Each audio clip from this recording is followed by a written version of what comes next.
আমরা অনেকদিন পরে কিট্টুর সাথে আবার ম্যাচিং ম্যাচিং ড্রেস পরবো। কিন্তু তোমার ড্রেসটা দেখাও। এই যে আমার ড্রেসটা। তো চলুন আগে আমি পরে আসি, তারপরে কিট্টুকে রেডি করাবো। কিট্টু তুমি রেডি হবে ড্রেস পরে?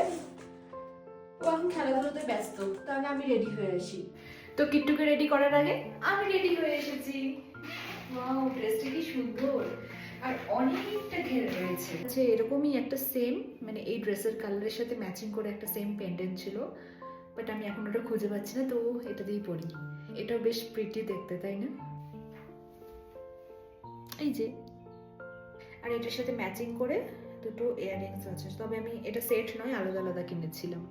তো ব্যাঙ্গালোরে একদিন হচ্ছে কিট্টুকে স্কুলের থেকে দিয়ে আসি, তো বাড়ির সামনে অ্যাপার্টমেন্টের সামনে দেখছি একজন মহিলা এরকম জাস্ট একটা টুলের মধ্যে এরকম কিছু কালেকশন বিক্রি করছিল, তো আমি ওখান থেকে নিয়েছিলাম, বেশ মানে পছন্দ হয়েছিল। তো আমি পুরোই রেডি। এখন হচ্ছে কিট্টুকে ড্রেস পরানোর পালা। এটা হচ্ছে সব থেকে কঠিন পার্ট।